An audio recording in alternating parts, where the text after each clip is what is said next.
Hukum salat wajib berjamaah 5 waktu di masjid adalah fardu ain atau wajib bagi setiap muslim laki-laki yang baligh atau dewasa, kecuali karena uzur atau halangan, semisal dingin yang sangat, hujan lebat, ingin buang hajat, atau telah terhidangnya makanan. Di antara dalil-dalil atau hal-hal yang menunjukkan wajibnya sholat berjamaah adalah: pertama, Allah subhanahu wa ta'ala memerintahkan untuk didirikannya sholat khauf, yaitu sholat tatkala dalam keadaan perang. Sholat khauf dilaksanakan secara berjamaah. Apabila dalam keadaan perang berkecamuk sholat wajib tetap harus dilaksanakan secara berjamaah, maka terlebih lagi dalam keadaan aman atau tidak perang, hukumnya lebih wajib lagi. Kedua, Allah subhanahu wa ta'ala memerintahkan kaum muslimin agar mereka ruku bersama orang-orang yang ruku, sebagaimana dalam surah Al-Baqarah ayat 43.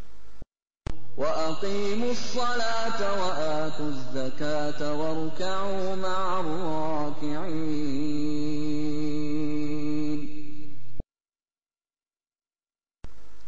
Kebanyakan para ulama mereka mengambil hukum dengan ayat ini tentang wajibnya sholat berjamaah.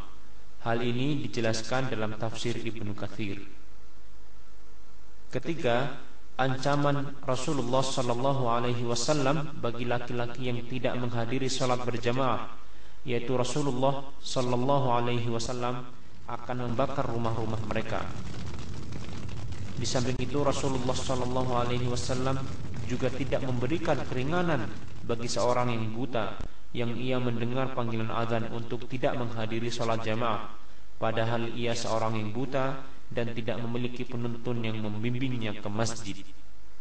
Hal ini semua menunjukkan tentang wajibnya sholat berjamaah bagi laki-laki.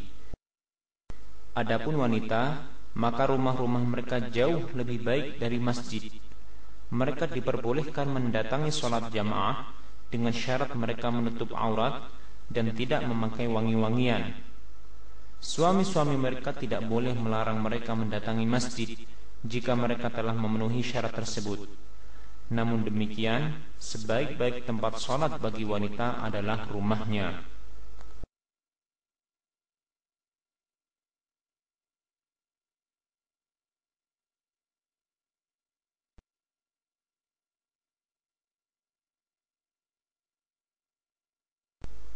Wajib bagi setiap kaum muslimin tatkala mereka berjalan menuju masjid, mereka berjalan dengan tenang dan tidak boleh berjalan dengan terburu-buru atau berlari-lari.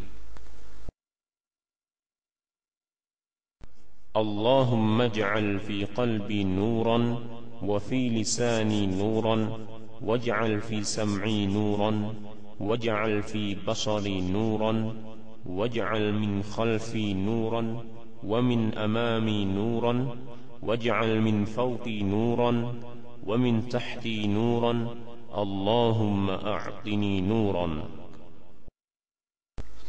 Tatkala hendak masuk dalam masjid, maka dahulukan kaki kanan, kemudian bacalah doa, Allahumma aftah li abwab rahmatik.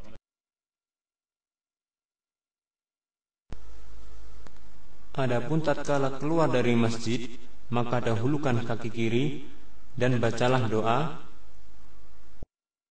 Allahumma inni as'aluka min fadlik.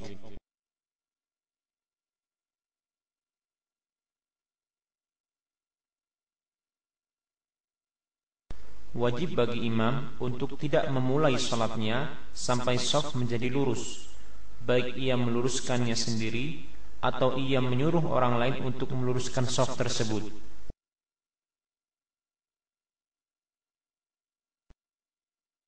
Sawwu sufufakum fa inna tasfiyata as-sufufi min tamamis salah.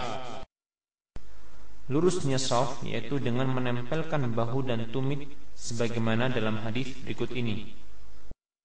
Qala Anas wa kana ahaduna yulziqu mankibahu bimankibi sahibihi wa qadamahu biqadamihi rawahu al-Bukhari.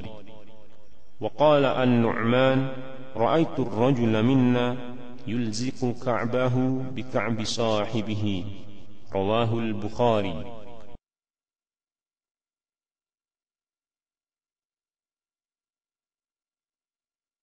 Posisi makmum apabila hanya seorang, maka makmum berada di sebelah kanan imam, sejajar dengan imam.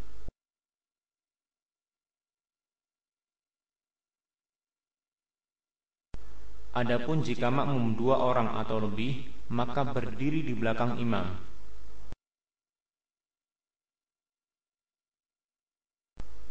Adapun jika makmum seorang wanita, maka ia berdiri di belakang imam.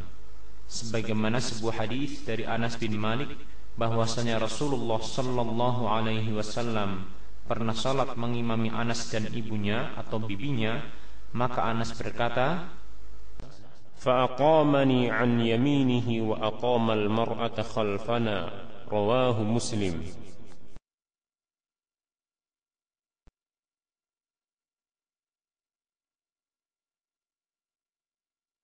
tidak ada sholat sunnah apabila telah dikumandangkan iqamah. Rasulullah sallallahu alaihi wasallam telah bersabda,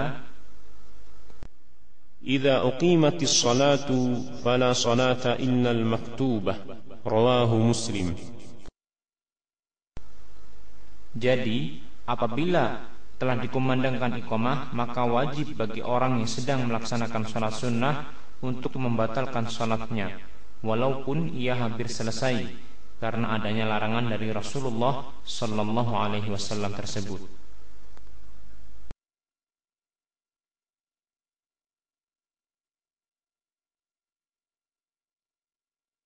Seorang makmum wajib bagi dia untuk mengikuti gerakan imam, karena Rasulullah sallallahu alaihi wasallam telah bersabda, إنما جعل الإمام ليؤتم به فإذا كبر فكبروا وإذا سجد فاسجدوا رواه البخاري ومسلم.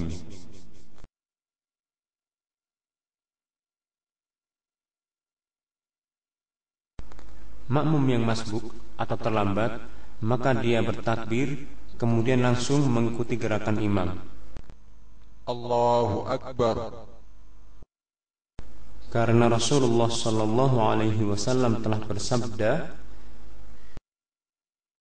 إذا أتى أحدكم الصلاة والإمام على حال فليصنع كما يصنع الإمام رواه الترمذي.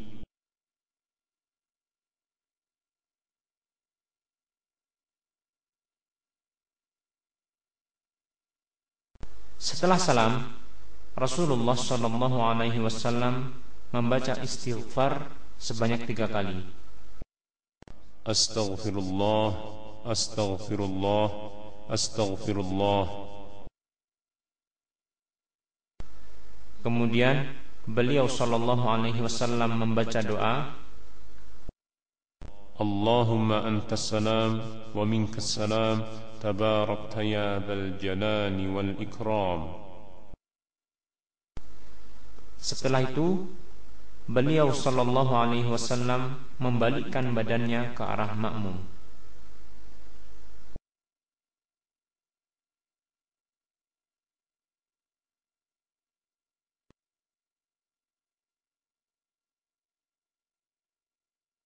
Jika imam batal, maka makmum yang berada di belakang imam langsung menggantikannya dan meneruskan salat tanpa harus mengulangi terlebih dahulu. Oleh karena itu, hendaklah makmum yang berada di belakang imam adalah orang yang mengerti mengenai ajaran atau sunnah Rasulullah sallallahu alaihi wasallam, sebagaimana sabda Rasulullah sallallahu alaihi wasallam, liyaliyani minkum ulul ahlami wan nuha rawahu Muslim.